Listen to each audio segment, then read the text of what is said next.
Good evening, ladies and gentlemen. Whenever I'm given a microphone with a wire, I feel like I'm about to sing. What happened to our wireless mics? Okay. Well, Sheldon, if I want to audition for one of your hotels, when you got 9 kids, you got a moonlight on the side somehow. Okay, sorry for the echo. Can we do something about the echo? I'm hearing 4 of myself. I enjoy that. I'm just not sure that the rest of you will. Okay, ladies and gentlemen, welcome to another installment of our Global Leader Series here at the World Values Network.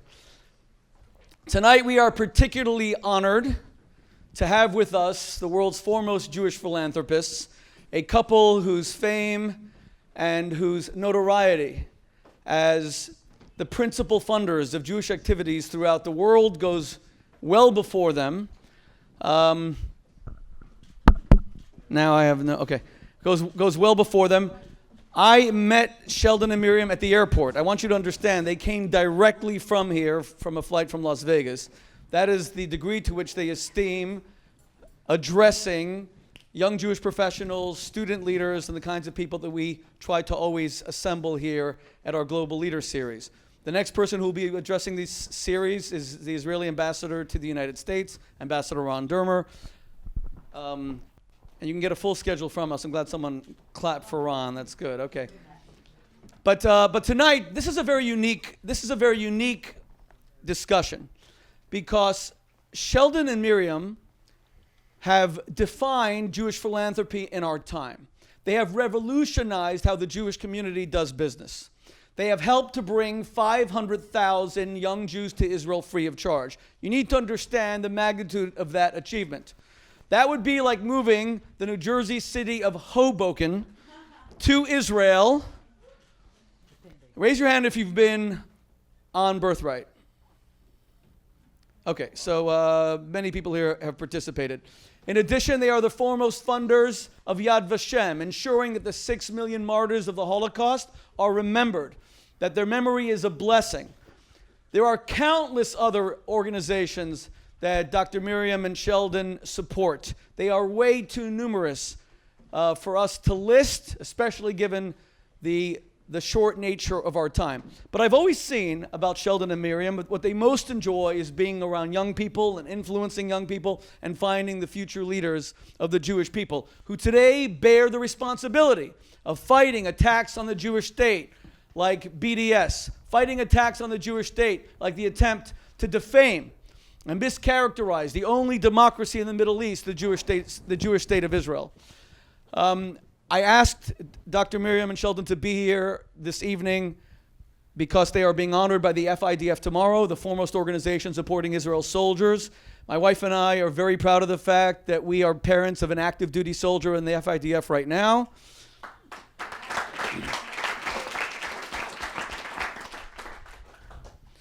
We're very proud of the fact that we also had a daughter who served in the IDF, and without a Jewish... And I should mention that Dr. Miriam Adelson served notably also in the IDF. That is something that will be recognized tomorrow. As far as Sheldon is concerned, he's just a full-out warrior. You don't want to mess with Sheldon. He's one tough Jew, and we'll get into much of that. Let me finally say, by words of introduction, and I want to maximize our time in this question and answer session with the Adelsons, that if someone had asked me, when I became a rabbi at the age of 21, and when I was sent at the tender age of 22 to Oxford University with my wife to help rejuvenate Jewish life at the University of Oxford, if you had asked me then whether my principal occupation would be fighting for Israel, fighting anti-Semitism, fighting global hatred of the Jewish people, fighting the demonization of the Jewish state, I would have never believed that that would be my principal responsibility. My responsibility was fighting assimilation. My responsibility was doing Shabbat dinners and getting Jewish students to familiarize themselves with their tradition. The times we live in are shocking, that we have to constantly battle back against these efforts at demonization. So as we begin, I want to offer one giant thank you to Sheldon and Miriam, not only for their friendship, but for being, amidst being two of the wealthiest people in the world who could easily enjoy life and spend their money on the luxuries that life can provide, their entire being, down to their very DNA, is dedicated wholeheartedly in thought, speech, and action to the safety and security of the Jewish people in the state of Israel. It's a monumental thing for which they deserve to be roundly applauded. Thank you.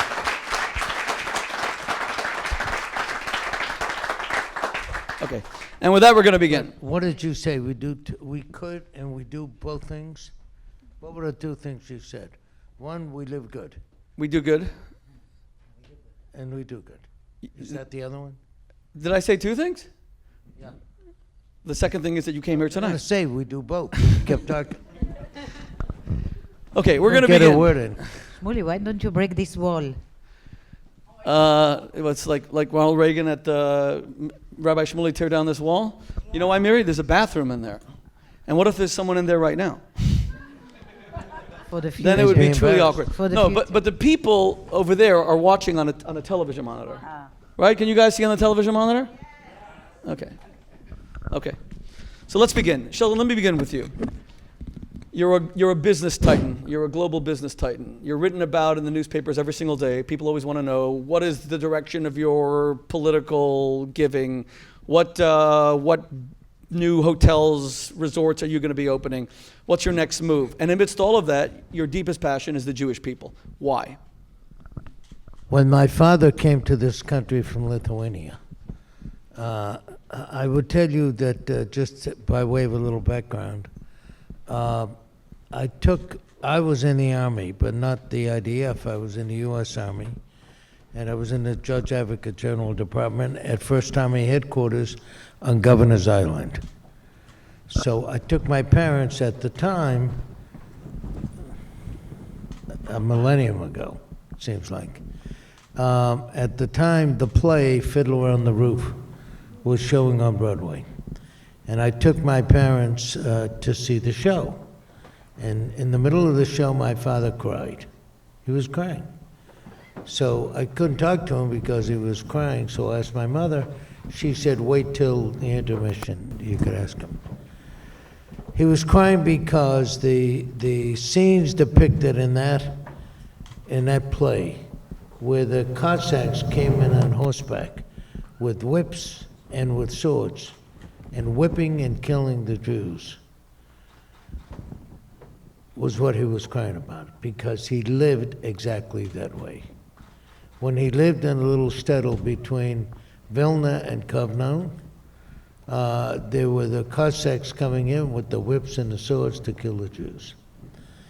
My father always dreamt about there being a place where Jews could be safe and treated as first-class citizens. They didn't have to worry about the pogroms. They didn't have to worry about the Cossacks. So why am I so committed to the Jewish people? When you think of how many Jews there were in the world during the time of Christ, there were only 10 million. Today we have only 13.5 million. Depends who you talk to. If the ultra-religious count it the way they want to count it, there may be 13.5, 14 million. If you count with the way a lot of secular people count, you may have 17 million. But we are 0.02% of the world's population, and yet the Jews have won 28% of all the Nobel Prizes, Peace Prize, medicine, chemistry, etc., and economy. If it seems to me that if one is going to feel good about your own, who you are and what you are. Now, I wasn't brought up as a religious Jew. I suppose I didn't have enough hair to grow a beard.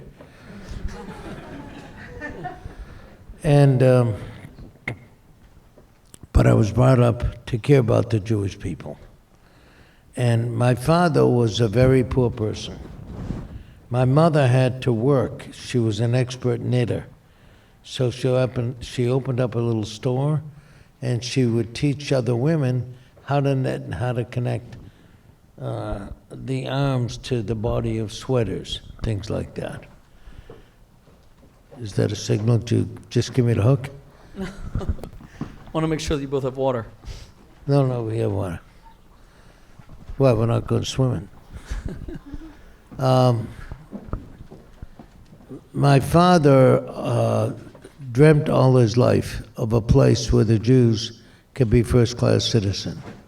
And he did a lot of things. He joined the United States Navy during the First World War, so he could thank this country for letting him in.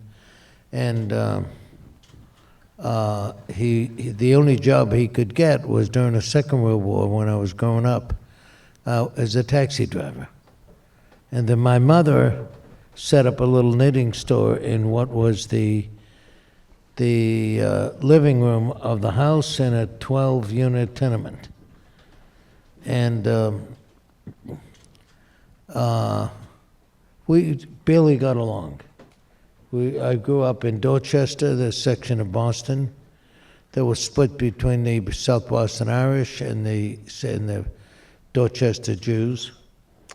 And taking the clue from my father, without him saying to me, I want you to do A, B, C, D, and E, it just came to me automatically that it wasn't my responsibility and it wasn't my obligation. It was an honor for me to help keep the Jewish people together. Those of us that we are like stonemasons. We mix the cement that connects one generation of Jews to the other. That's why birthright is so important to Miriam and myself, because without that connection, 2 or 3 more generations, there won't be any Jews left in the United States. I couldn't live with that. And I'm sure there are a lot of other people that couldn't live with that. But we're in a position to do something about it, and that's why we do a lot. You know, you've told me many moving stories about your father's impact on you in terms of your love of the Jewish people. You've told the famous story that he can never visit Israel, so you took his shoes, he was a taxi driver, and you wore them the first time you visited Israel because he couldn't afford it. You once told me about how you had a JNF tzedakah box inside your house, and you were dirt poor, and you said to your father, why are we giving money when we're so poor? And your father said, there's always people who are poorer, and that began to excite your interest in philanthropy. Let me move from the incredible influence your father had on you. I wish I would have met him because he really seems to have made an indelible impression on your Jewish soul and Jewish heart, and you speak about him with great respect till today. Let's now shift it to your wife. You married an Israeli woman, and so many people, no one speaks about Sheldon Adelson, they speak about Miriam and Sheldon Adelson. The two of you are a couple who do all these things together. What impact did your wife have on you in terms of an already existing Zionist disposition and love of the Jewish people, marrying a woman who served in the IDF, marrying a woman who was a doctor, and marrying a woman who was Israeli? Is Israeli. Last night we attended the gala in Los Angeles for the Israeli-American Council, which will be like a complement, a supplement to AIPAC, but it'll be reliably pro-Israel all the time. It's a combination of Israelis, combination of Americans who were Israelis, and it was our vision to spread it out across the country.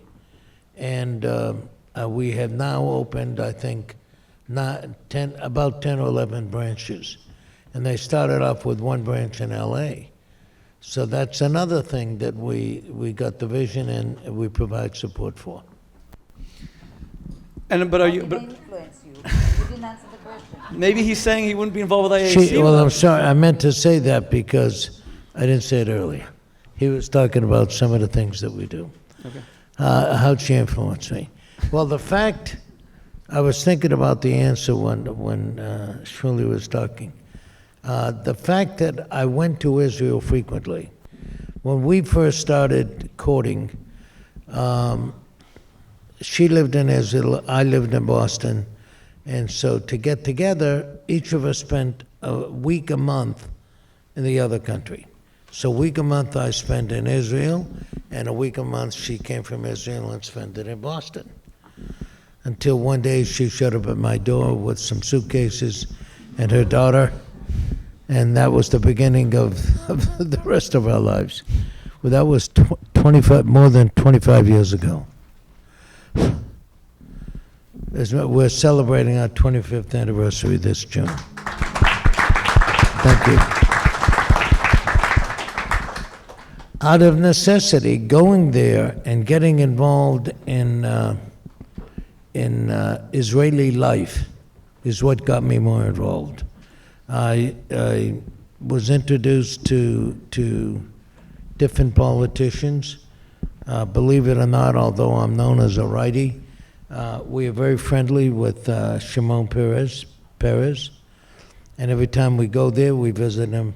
We used to have dinner with him at the president's house, but we go and visit him, and we have snacks at his home in outside of Tel Aviv. Of course, if we didn't get snacks, I might not go.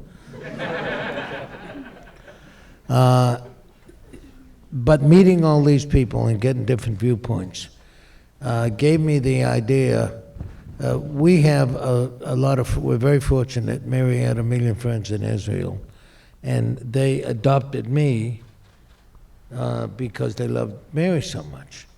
So I became involved, and a lot of our friends politically are on the left in Israel. And I wondered why everybody was almost unanimously politically to the left. And I found out that the newspaper they have there, the Yediot Ahronot, is very, very lefty. And it's okay. So I told him that if he didn't move this newspaper to the right, to the center, so he could do what Fox News calls fair and balanced, that I was going to start a newspaper to compete with him. So I started a newspaper called The Israeli with an Israeli partner, and then we had a separation, and then I started something else. I gave the name Israel Hayom, which means Israel Today. And we now have built up, I came in with a different business model where we gave the newspaper away for free and we survive financially on the advertising. Now we run more advertising than the other medium in Israel. And it is so neutral. I know everybody says it's Bibi's newspaper. It's not. I know everybody, it was very clever of the publisher, Noni Moses, of the Yediot Ahronot, to say, hey, this is Bibi's newspaper, it has no credibility. As a matter of fact, it's an illegal campaign contribution. It's a lot of baloney. We are now after 3 years of operating it, we're the #1 newspaper in Israel. By far. We're in the 40s as a percentage of readership against the Yediot, which is in the low 30s. And everybody has their political views, so I wanted to make it, I put in an ombudsman so the readers can have somebody to talk to.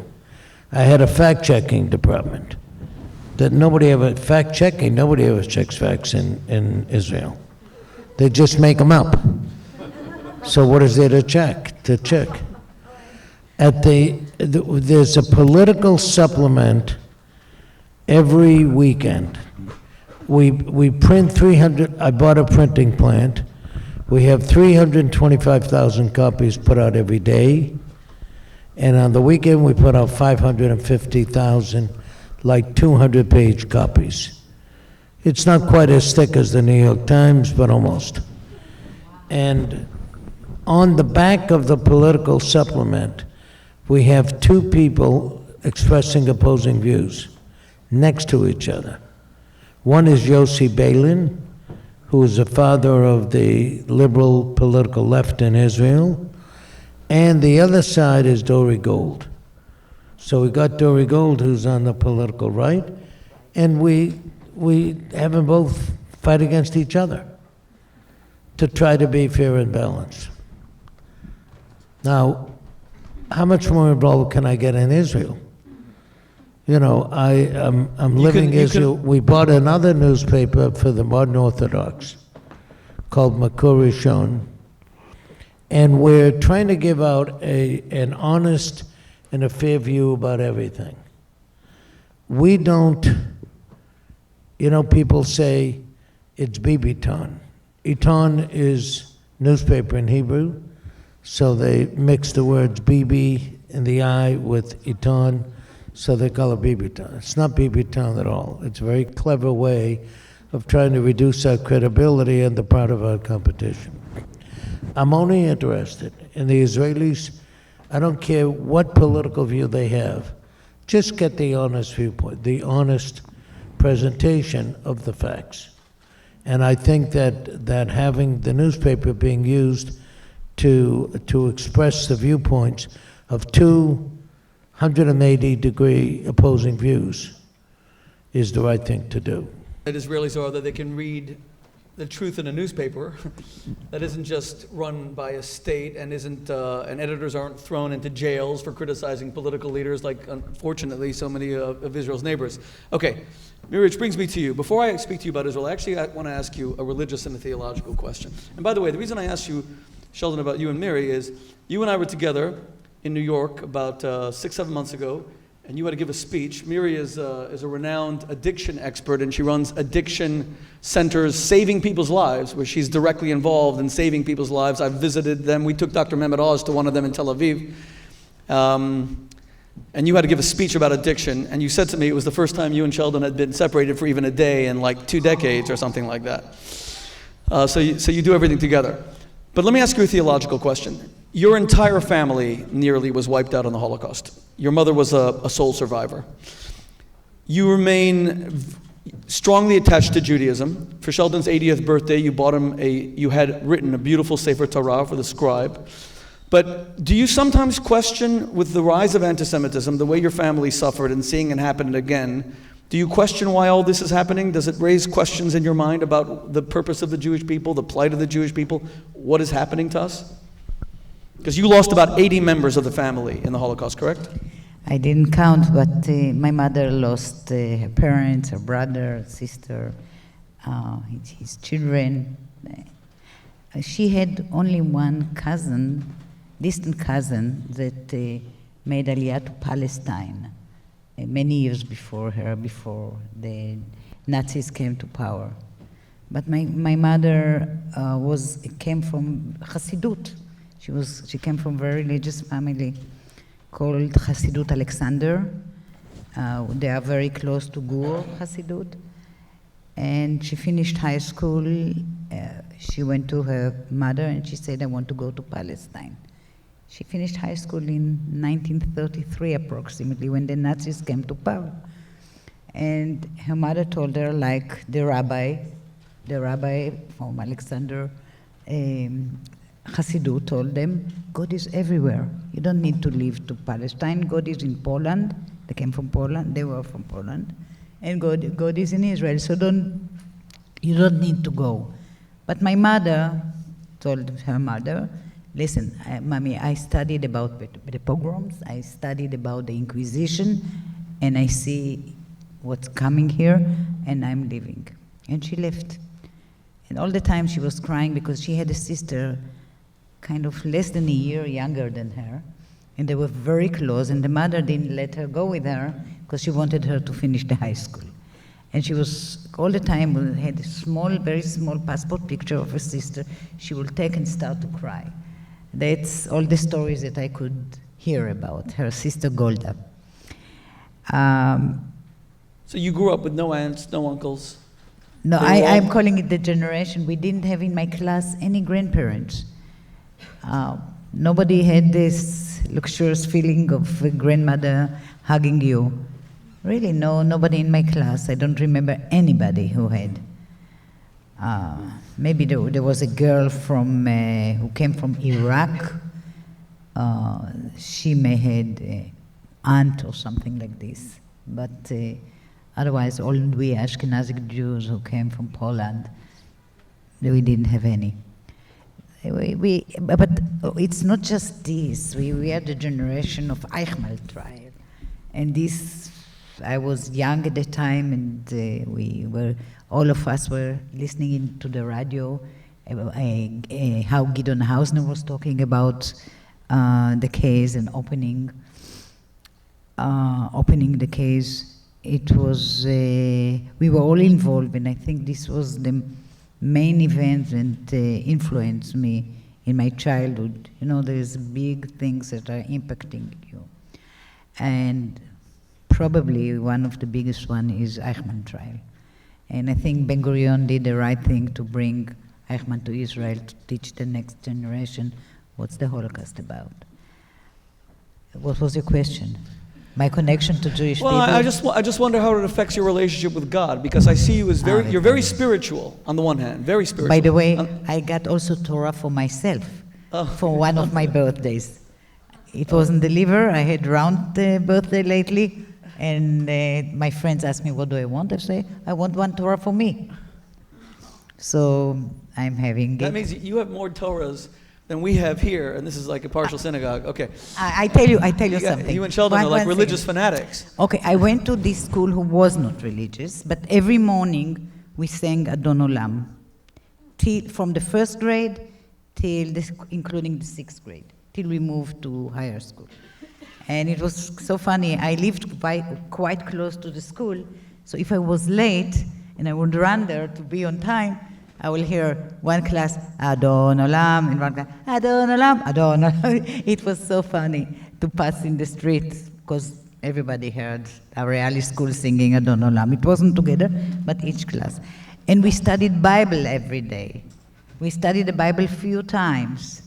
And we had fantastic teachers that taught us so many direction how to look at the Bible. It was I tell you the truth, I miss studying Bible. It's so much wisdom there. So this is, Well, and I was you- driving. I wasn't Shomer Shabbat. I wasn't, not at all. Whenever I call you to tell you the parsha, you know like half the parsha already. Yeah. You're usually quoting from it. We by heart. studied few I'm times. learning the Pasha from my bar mitzvah. Which was your bar mitzvah parsha? Oh, I don't remember. I can barely remember what time I got up this morning. All I know is it was too early. I went to sleep on the plane. I didn't wake up as soon as we got on the plane. I didn't wake up till we landed. Well, you guys had a dinner Yes. last night in Los Angeles. I'm only saying this because it was public. The Adelsons donated $14 million last night to the IAC, a very big contribution. Then they came straight here to help the FIDF, and that's why I said you should all be privileged that they, amidst this hectic schedule, they're here with young people talking about this. No, I'm just always interested in your very strong spiritual grounding, but if your mother had listened to the rabbi, she would have been consumed in the same crematory as the rest of the Absolutely. family, which presents a strong theological question that I can't really address. Yeah, which brings me to some feeling. Can we fix this, guys? It's okay. No? I gotta fix these. Yeah, okay, we're back. Okay.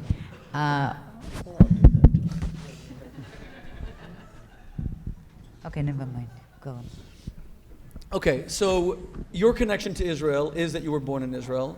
You served in the IDF, but the Holocaust does play a big part because you saw the suffering of the Jews. And you said, Sheldon, that your father used to cry watching the Jews being persecuted and there was no one to protect them. Because he experienced that himself, exactly what was portrayed in the Fiddler play. Here in America. He saw the play here, no, in Lithuania. He came from a little shtetl called, he called it Zezmer. I've seen at the Yad Vashem in the Valley of the Destroyed Communities. It's called Zezmeria. Let me elaborate a little bit.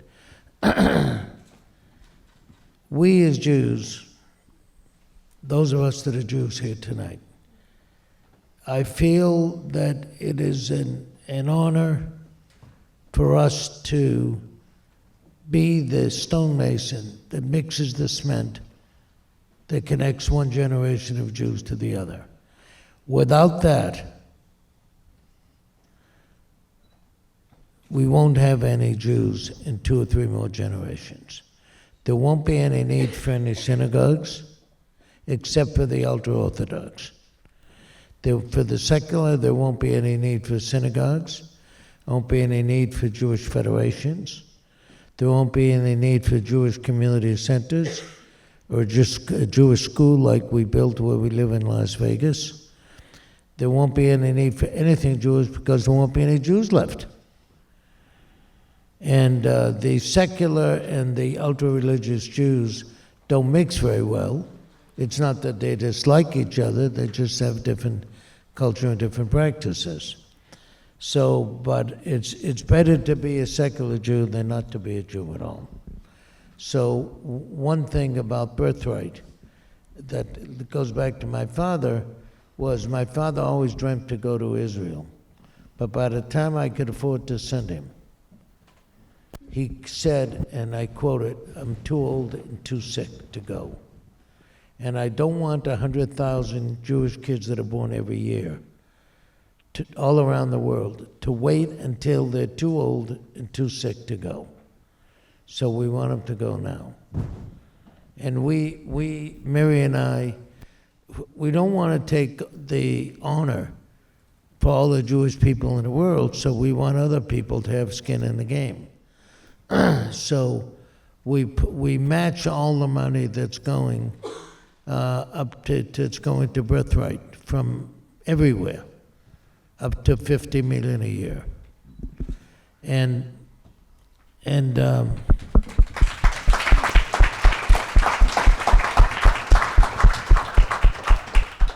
it will be the biggest tragedy in history that Jews will disappear because of the one thing we've been striving to achieve for millennia, and that is no voice, no sound.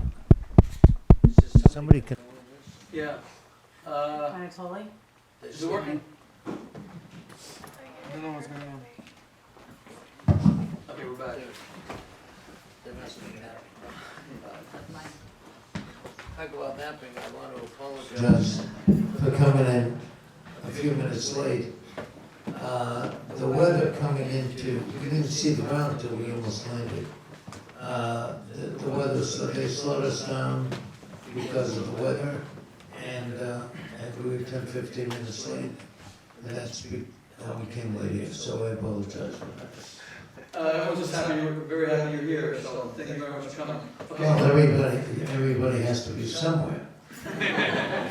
You You're here, you could have been any place. You can't be nowhere.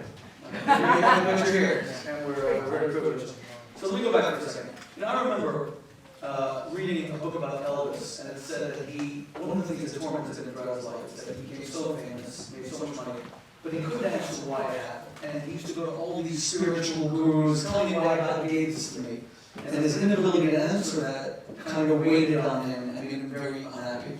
When I was friendly with Michael Jackson, I remember him asking me the same thing. He has all this fame, what's he supposed to do with it? What's he supposed to consecrate it to? Do you feel that you've answered that question in your life, that God has given you? You have become the form, you're up there in a pantheon with Rothschilds, with the Montefiore's, maybe 4 or 5 families have ever achieved the fame that you have as a philanthropist. Do you feel that God gave this money and influence to you to protect the Jewish people? I don't know. But nevertheless, I act as though it did, as though God did. Look, I see something differently. My culture and my beliefs and my aspirations are one thing that belong on one side of the paper, and my business activities lie on the other side of the paper. So if I'm doing good in business and I make a lot of money, I just stumbled across this business.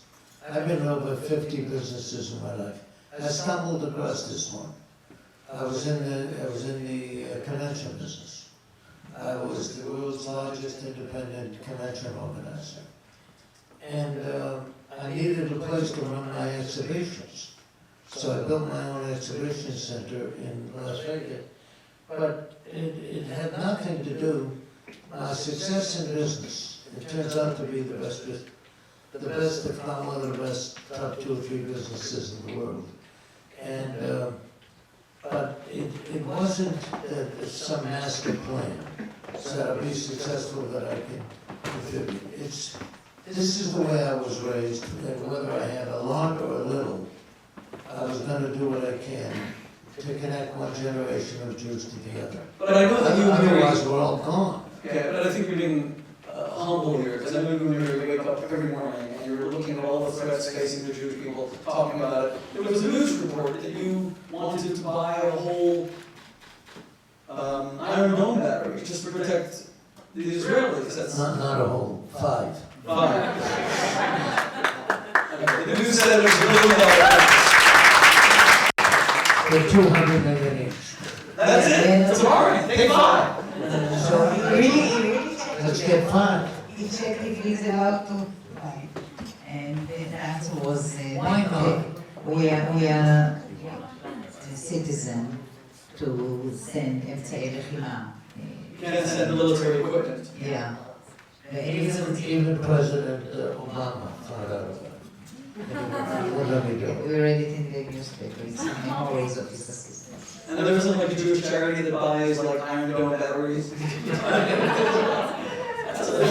They set up and they tear down every couple of weeks. Okay.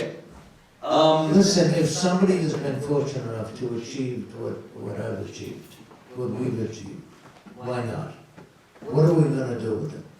We have a medical research foundation that at our peak we were supporting 200 scientists in 70 institutions. And we just hired a new managing director of the thing just a week or 2 ago. And that too is for the benefit of humanity, not just Jews. And we're studying, we have a very unique business model of getting scientists to collaborate with each other, research scientists. They never did it before. But I got the idea for it, I forget where I got it. And now it's working. We have published almost 750 professional articles in professional and medical journals. Okay, I will say that we just installed this system like 2 weeks ago, so we'll be calling the company that installed it. Okay. Miriam, let me come back to this for a moment. You and I have regular conversations about threats facing Israel. And you monitor the news constantly, and it affects you deeply when you see that people are attacked, innocent people are attacked. What do you consider the greatest threat facing Israel today?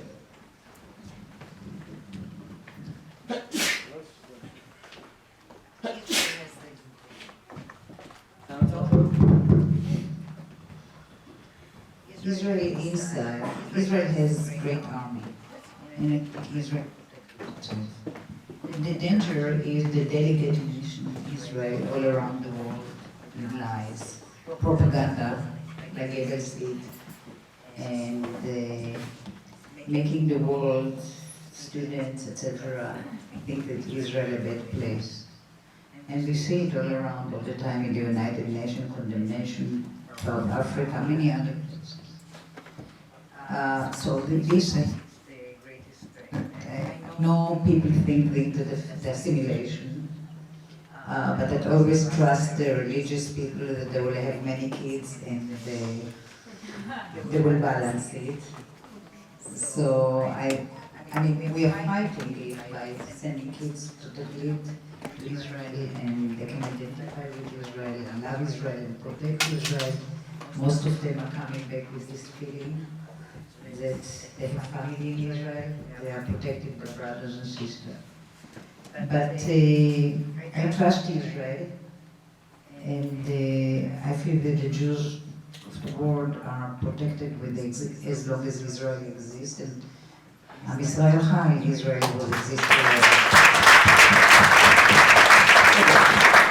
So that's interesting. So you believe that far more than a physical danger to Israel, I mean, Israel has a lot of enemies, Hezbollah, Hamas, Islamic Jihad, Iran, and countless other organizations sworn to its annihilation and destruction.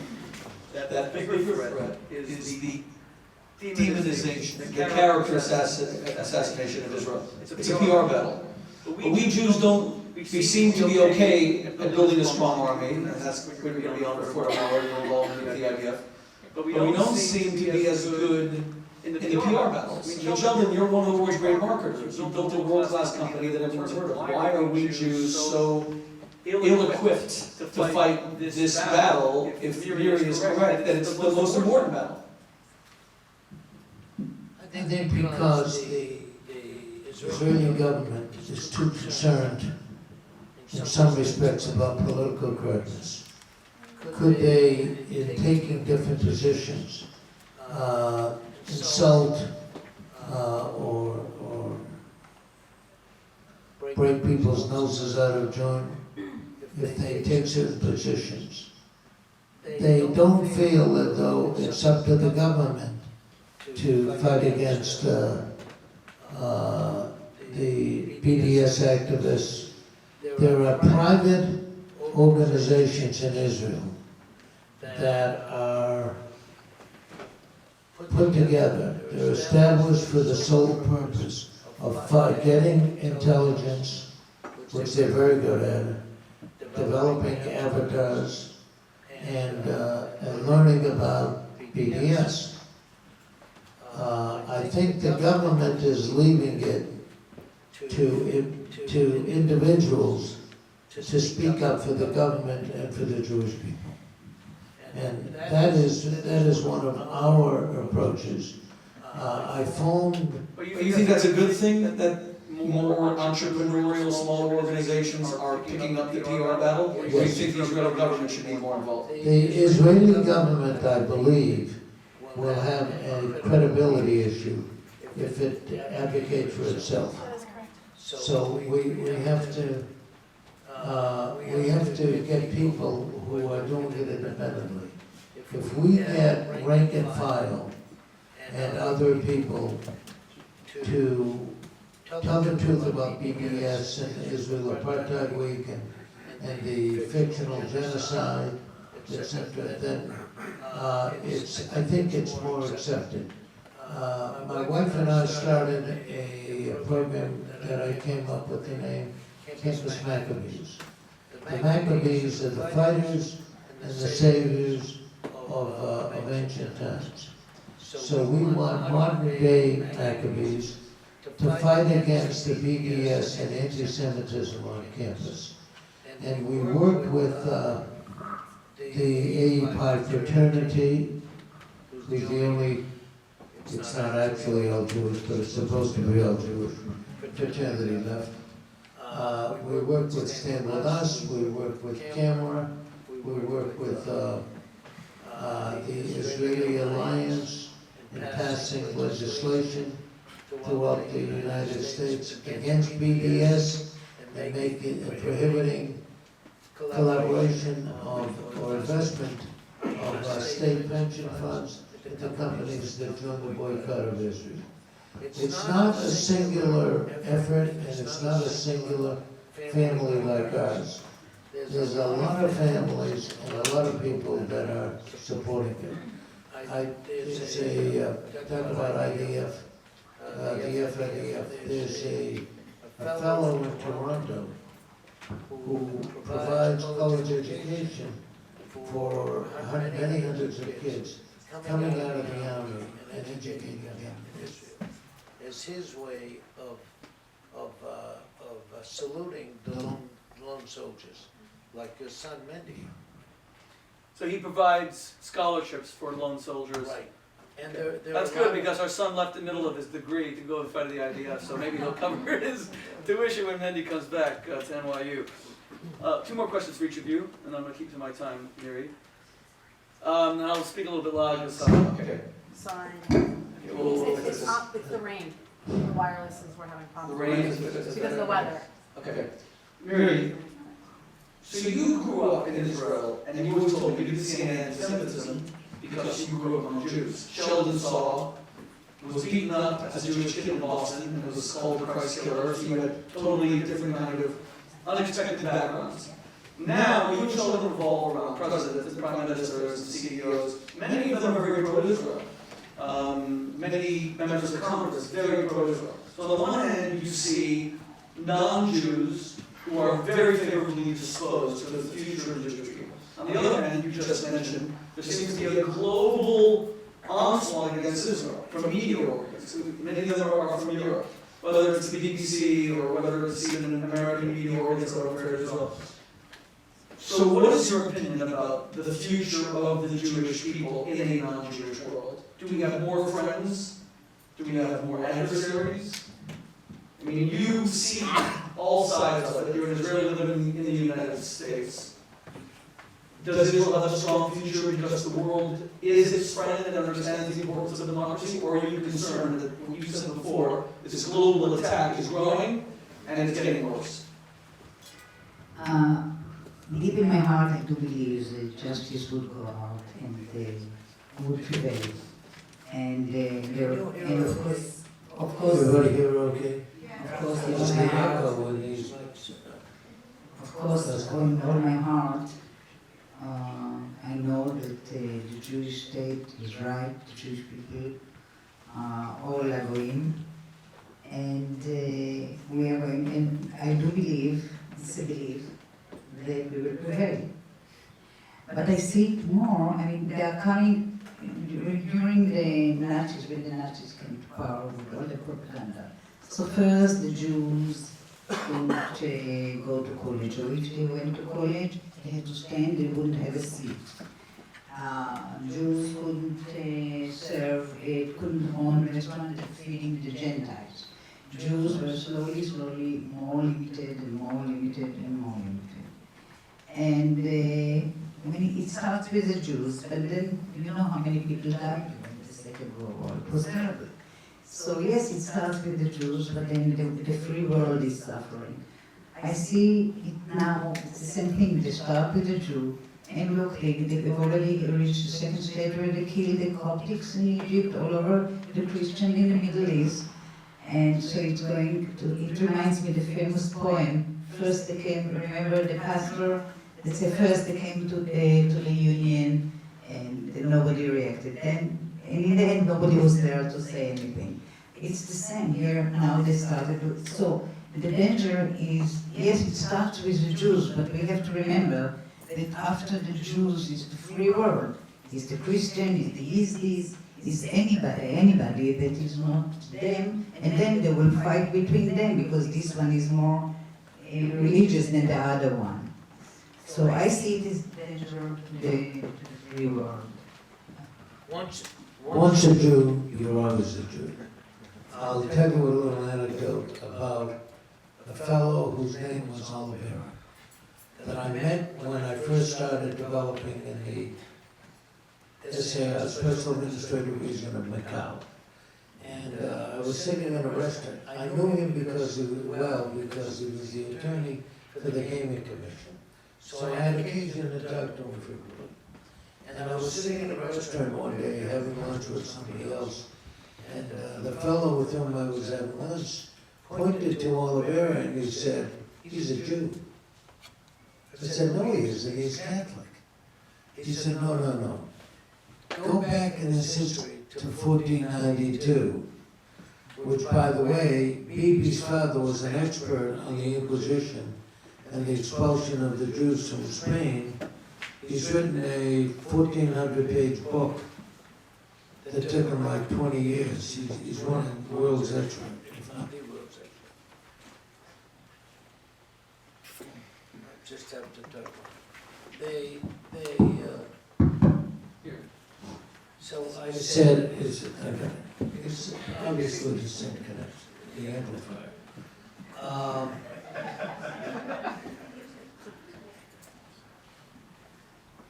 So I said, what makes you say he's Jewish?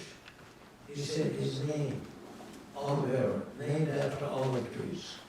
When the Jews were first given the option of either converting to Catholicism or leaving the country or getting killed. Those that, by the way, the expulsion of the Jews, according to Bibi's father, went back 100 years earlier. It's not 1492, It's 1392. And the Inquisition was, I always wondered why they called it Inquisition, like you're inquiring. They were inquiring as to whether or not the people who converted 100 years earlier were still practicing Catholics. That's why they call it the inquiry, the Inquisition. And if they were, they wanted to test their loyalty to Catholicism. And so this fellow with whom I was sitting said, look, he's a Jew. I said, listen, I'm a Jew. And he didn't mean it in a derogatory sense. But he said he was Jewish. I said, here we are 500 years later, and his ancestors have been living as Catholics for 500 years, and you're saying he's a Jew. He is a Jew. He's got Jewish blood in him, and that's where he comes from. If we are going to be accused, I say because it's turned negative, by anti-Semites, we might as well stand up for who we are, and for the rest of the Jews around the world, who are one big family. And that's the way I see it. I promised Miriam we're going to be here for an hour. We got her 18 minutes past, so we have 3 minutes, and then I'm going to let the Adelsons go and dinner with their friends. I was actually going to give an opportunity to some of the, we have, I've been having young Jewish professionals being trained in pro-Jewish activism and student leaders. There are a couple of community leaders. I'm going to give them a chance to ask 2 quick questions. Because we spoke so much about birthright, I didn't even see until now that Sarah Berman is here. You kept a very low profile. Sarah's father, Michael Steinhardt, started Birthright with Charles Moffman. Thank you very much. Sarah, let me give you guys a question.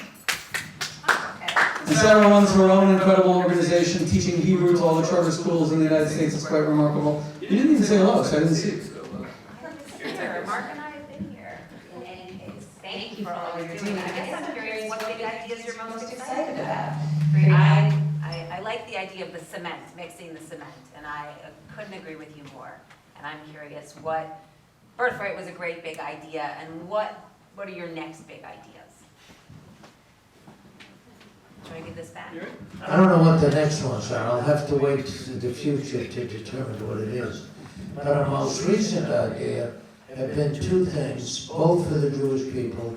One is Campus Maccabees, and we're going through an 8 college campus experiment to see what works to get rid of BDS and anti-Semitism. So at the end of this semester, I think we'll have some better ideas. We just started, I got the idea for the IAC, the Israeli American Council. We now are in touch, we only started this 2 years ago, and we're in touch, we have 250,000 names. 250,000 names. We have 10 branches. We have 10 branches around the country. We're already in cities like New Jersey, New York, Philly, Washington, Chicago. We're in Vegas and LA. And there's a very big Israeli American community in the Bay Area. So the idea is to build up a reliable, consistent, and never-ending support of the state of Israel. And Mary, what for you is the next big idea? Ideas are coming as we, like 2 years ago, we were invited to go to LA to see the IC event there. And it was a fantastic, nice event. And the Israeli community there was just something local. And Sheldon said, wow, I can see it going all over the stage. You are Israelis, the Israelis are going to be a big force to protect Israel. So things are coming as we live. We have a main idea. The birthright was genius idea of your father and Charles Bronfman. They were the beginner, and we just joined them and had to push more students. But it was not. We didn't give birth to the idea. We were not the founder, but we had big support. But here in the ISC, I can give Sheldon the credit. He saw it immediately with the brain of an entrepreneur. He said, we are going to go to open branches all over America. What is next? Listen, we are very much concerned about the delegitimation of Israel. And we try, and we see what comes according to the necessity. How to fight that defamation. I just want to make a comment. Both Prentice Research, Dr. Leonard Sachs at Prentice, is conducting conducting surveys about Jewish life. Pew Research recently came out with a report about a year ago, and that coincided with Prentice Research. And that is that only 42% of Jewish people between the ages of 18 and 26 intend to marry within the religion and or bring their children up Jewish. Now, without that, 42%, it's like half-life in medicine. Once you get to the half-life, they don't use it anymore because it's a re-accelerated diminution of the effectiveness of medicine. Once you get below the half-life, you got a much shorter life ahead of you.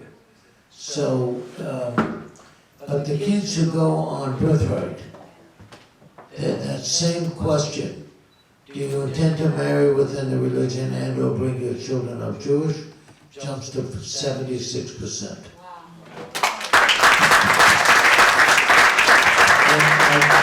There cannot be a greater expression of nobility, of doing something honorable for our people, for that we've been together for time immemorial, even though we've had lots our share and more than our share of tragedies and killings. It's an honor. It should not be considered an obligation or responsibility. It should be considered an honor for everybody to do what they can. For whatever, if they can afford $100, you got to contribute $100 to keep Judaism alive. And it's not to get people more ultra-religious and more observant. Just live a Jewish life according to our traditions and our customs. But Sheldon, even if we do that, you see, you're an entrepreneur, as your wife just said. You build more and more resort-themed properties that bring in big numbers. Your business model is based on numbers. Even if you get all these birthright kids, or all the Jewish kids involved, our numbers are still so small, and they're not going to radically increase because we don't proselytize. In 1824, there wasn't one Mormon on the face of the earth. Today, there are 16 million Mormons. They caught up to the Jews in 170 years because they proselytized. So we are either going to have a giant expansion of the birth rate, like Miriam said, but that's happening among the ultra-Orthodox, or we're going to go out and start proselytizing, which we've never done before, but the numbers aren't going to really change. If the problem is the demonization of Israel period, how do you stop that when we're so small? I mean, do you know what's happening in London, where I was a rabbi for 11 years in Oxford? You're talking about during the war, summer 2014 in Gaza, 1 million people marched against Israel. 1 million. That's not going to influence how the BBC writes about the conflict. The only place we have numbers like that are in New York. It's not just against Israel, it's against the Jews. Before Israel existed, they killed us, they massacred us. And nothing is new. The pogroms, the Inquisition, nothing is new. The world is against us, and somehow we are the chosen people. And I guess God has some judgment for us.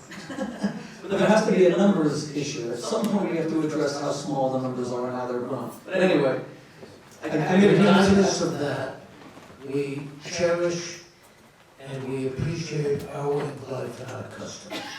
You know, every Friday night, Mary and I have 2 teenage sons. We have his and our children. Ours is 2 teenage sons, 17, 19. The older one just started school in California. The younger one is 2 years behind him. And every Friday night, when the boys are at home, and we have one of our daughters living just a few hundred feet away from us, we have Shabbat dinner. Now, do we spend a half hour, an hour on the Kiddush? No. But we do a token Kiddush observation, and either or both of our boys can do it. And that's one connection we have to Jewish life. So we're not Shomei Shabbat, and but we want to live, we want to feel, and we want to live a Jewish life. If you say, well, we want to get back to the numbers that we had before, it's kind of difficult. Not kind of difficult, it's impossible in the foreseeable future. But those that we have, we should have quality as much as quantity.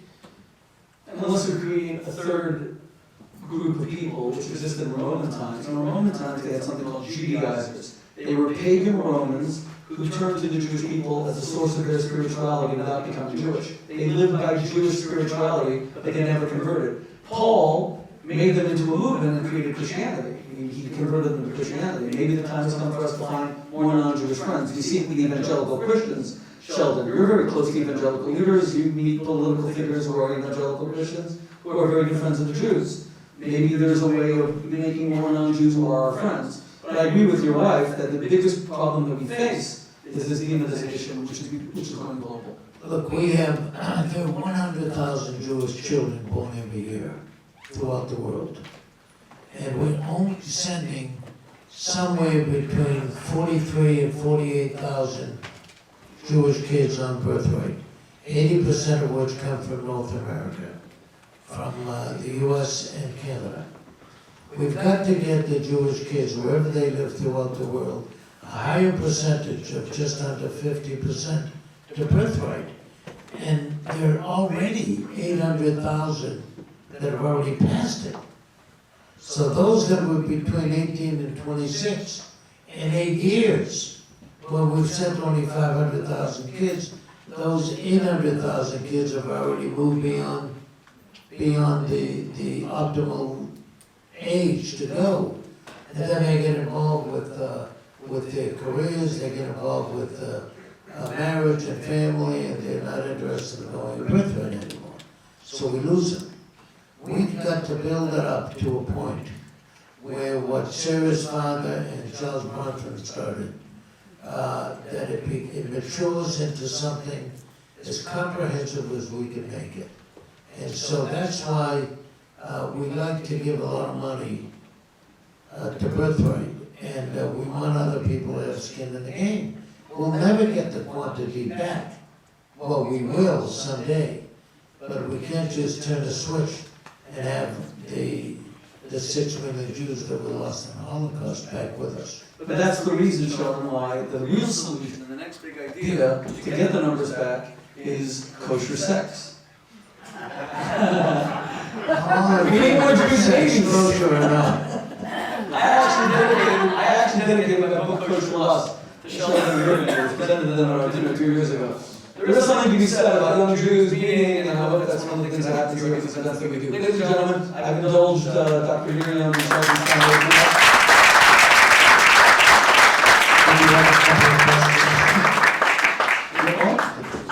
You said you wanted some questions. I made a commitment to Miriam. See, that's up to you, Sheldon. I think we're okay for 1 or 2 questions. You sure? Because I did an absolute commitment to your wife. It's okay. Okay. Okay. So we'll make it quick. Let me give you a Shira sitting here. Let me just tell you why. So Shira Sky and I met at CNN. We are an organization. I agree with Miriam, we have to influence the media. We're very media focused. And Shira worked with another friend of mine, Stan Lopez, who's global head of CNN talent. And now she's a big macher at the Huffington Post. And and I consider Ariana a good friend. The Huffington Post has not always been the most sympathetic media organ to Israel, but you were a very strong Zionist. That's what I'm known as, like the Israel lover of the Huffington Post, but I'm very proud. Okay, so I'll give you this question. Okay, so My question really has nothing to do with the Huffington Post, but clearly we're amongst many young, passionate Jewish advocates, specifically Israel, I would believe. As I say to you both, kol hakavod for all that you do. What can we do as young people and Israel lovers to influence those that are perhaps not so inclined to be as passionate as we are? You want to identify the people, the causes that the anti-Israel thinkers and talkers engage in. And you want to tell the truth. The issue about, my wife and I were at a philanthropic meeting, worldwide meeting of Karen Adelson and the UJA system in Cape Town, South Africa, a few weeks ago. I had the good fortune of sitting directly across the table from F.W. de Klerk, the man who ostensibly broke up the concept. He was the prime minister or the president, and he broke up the concept of apartheid. Now, I question myself whether or not apartheid has really been done away with to a certain extent. In certain areas, it's completely done away with in South Africa. But he claimed that he was in Israel. And he said, I've talked to all the politicians on both sides, and I could tell you unequivocally, there is no apartheid in Israel. So I could tell them that myself. I mean, I see it, there is no apartheid in Israel. We let the other people make the statements that it goes unrefuted. So we have to fight back and tell the truth. The main weapon that we have is the truth. The wall, the inequity of the supposed inequity between the Palestinians or the Arabs. You know, people don't even know the history. And I probably will not find one person, maybe one person in all this gathering here tonight that ever heard the phrase Southern Syrians. Did anybody ever hear Southern Syrians? You did? The Palestinians. No. No. The Southern Syrians, the Sykes-Picot Agreement, when that was penned in 1917, they delineated the borders of Lebanon and Syria, including the border with Iraq. And when the lines were drawn at the bottom, those Arabs that were left in an area now then called Palestine called themselves Southern Syrians. There was even a newspaper published, you could look it up, and I don't know about looking things up in telephones. I know how to press send and end, and that's it. But I don't have those phones anymore. I mean, it just goes by itself. The Southern Syrians are the Arabs that were left over. You know, there is 400 years. 400 years, the Muslim Ottoman Empire owned the Middle East. They never recognized any group called the Palestinians. And by the way, P is not a letter in Arabic. So they call themselves Palestinians, Philistines. And that's a Roman name that was given when the Romans occupied that part of the world. But currently, are there Palestinians? I happen to believe, and I'm sure those of you in the room are liberal would say, oh yeah. I happen to believe that what our friend Newt Gingrich said is true. It's a made-up people. And who made it up? Yasser Arafat. When? 1964, when he formed the Palestinian Liberation Organization. Of course, they have three different organizations, Fatah, the PLO, and the PA. But there's only one people. So they're not governing three different people, they're governing the same Arabs. If you took DNA of all the people from that area of the 400 years of Ottoman rule, you'd find that everybody throughout the Middle East are all the same people. All the Arabs. But the Jews that lived in Palestine, in Jerusalem, for 3,000 years, continuously. They were there, they laying claim to Jerusalem.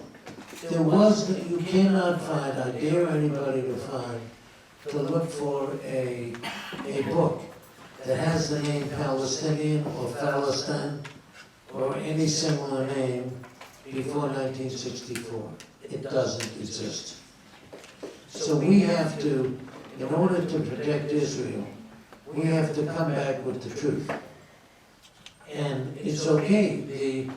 I can't say there's no discrimination in Israel. It's human nature to be discriminatory. Mary and I got together when the What discrimination there is in Israel? there isn't any. But when the blacks came over, We have Supreme Court judge, we have doctors, we have nurses, we have...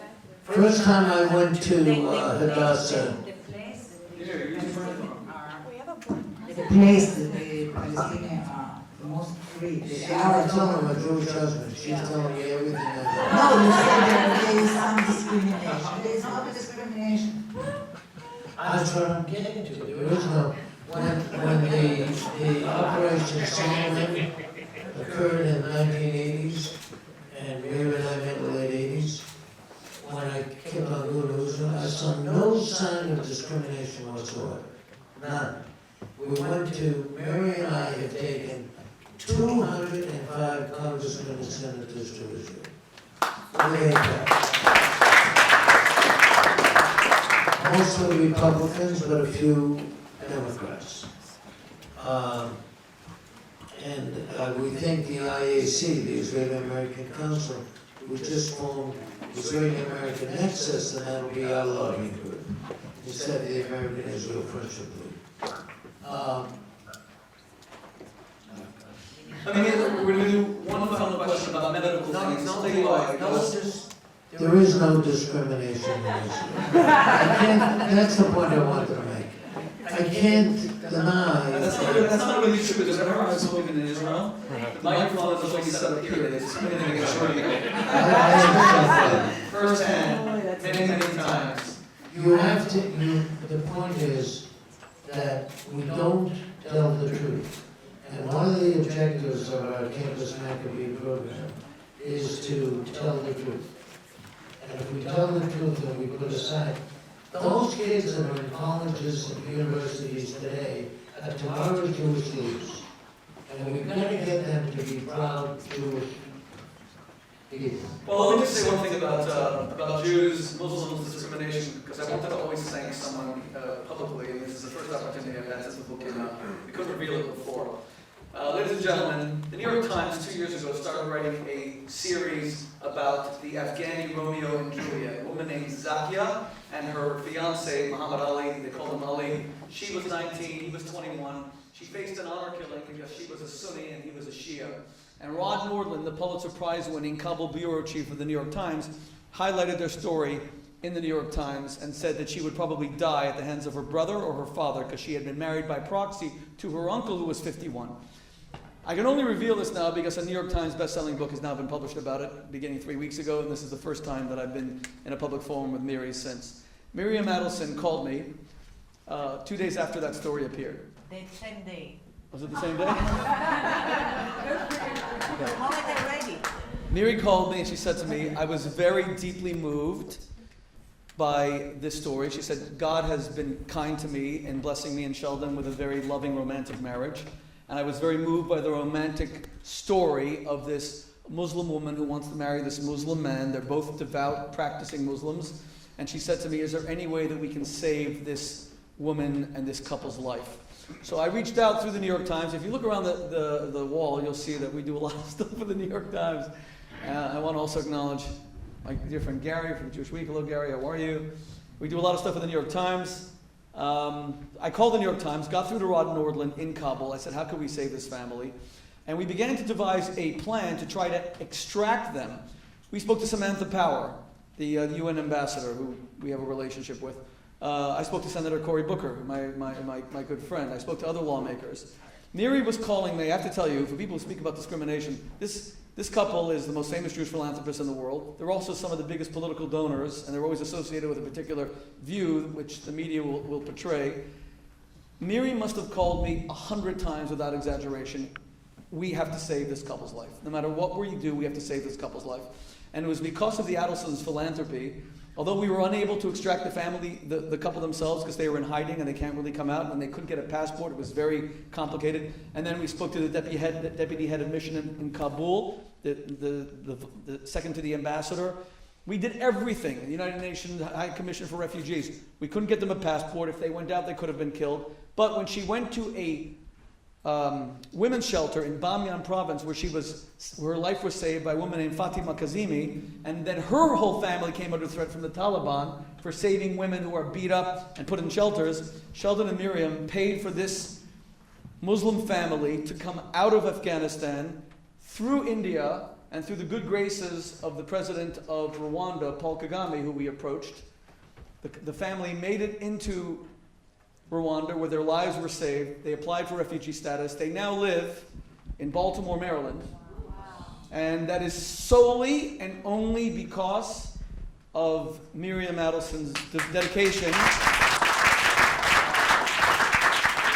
And I have to tell you that we couldn't tell the story before, and we also didn't want them to know. Miriam said to me every day, I don't want anyone knowing about my participation because we're Jewish philanthropists. It will actually harm them. It'll put them into greater danger. But the story was revealed by Rod Nordland, the Pulitzer Prize winning, who he is still the culpable bureau chief of the New York Times. And he just published a book. It's called The Lovers. And it's a bestseller, and it's worth reading. And he gives Miri all the credit for pushing this along, and the small participation I had in it was all because of Miri calling me constantly about it. So I know your heart, and let me just say also as we conclude, to both of you, Miri, you're a very good friend. You give me advice constantly. You're calling me all the time, asking me how my son in the army is doing. It touches your heart, every Israeli soldier. I ask you advice about all kinds of personal things. People don't know the graciousness you show people. I want to finish with one final story. I have to tell you, on that one day that Miriam was separated from Sheldon because she came to give a lecture about addiction, here you have a woman who probably has a couple of credit cards and could have gone to Madison Avenue and bought herself a few things on the day she wasn't with her husband in Las Vegas. And I watched, we had a meeting about students and campus with my son Mendy, and I will never forget that I watched Miri for 3 or 4 hours sending one of her planes to rescue a Jewish person who had fallen very ill in a foreign country. That's how she spent her entire day on the one day she had off from her husband. So you are a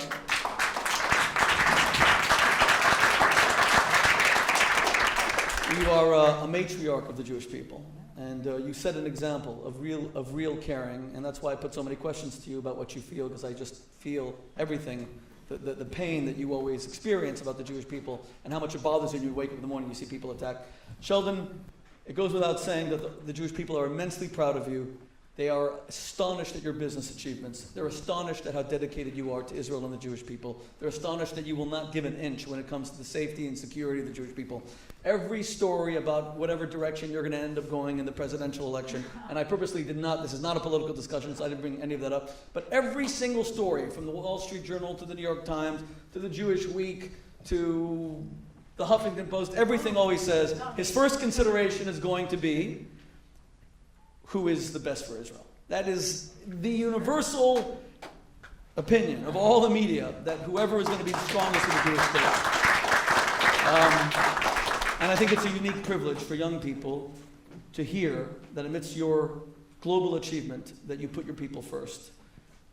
And the commitment you have to your father's legacy and your father's memory, and what you and Miri are doing together as a couple. Ladies and gentlemen, the Adelsons are co-hosts of our annual dinner. I want to make sure you all come. We have a very special prize for young people. This year, we have Yoko Ono coming. We have the daughter, the youngest child of Martin Luther King, who was by far the greatest American of the 20th century, restored America to its founding liberties. That's on the 5th of May. I hope you'll all come. Dr. Mehmet Oz. We have Elie Wiesel, and it's on Holocaust Memorial Day. Today we booked the star of Son of Saul, that just won the Academy Award, who's also going to be coming. And for something that's very close to me and Miri's heart, we have the daughter of Peter Bergson coming in from Israel to accept an award for Hillel Koch, Peter Bergson. And wait, I was about to get to that. And finally, I want to publicly acknowledge the presence of my dear friend Mark Gerson, who is here, international chairman of Hatzalah and one of their biggest funders. They save 100,000 people, like 100 lives a day. 100 lives a day. Hatzalah is the biggest, and we're going to be honoring them at our dinner this year. All the stabbings, all the murders, the amazing ambucycles that Hatzalah does to save people all the time. Okay? So I'm going to ask everyone to please remain seated while the Adelsons leave because they are already late. And thank you all very much for coming.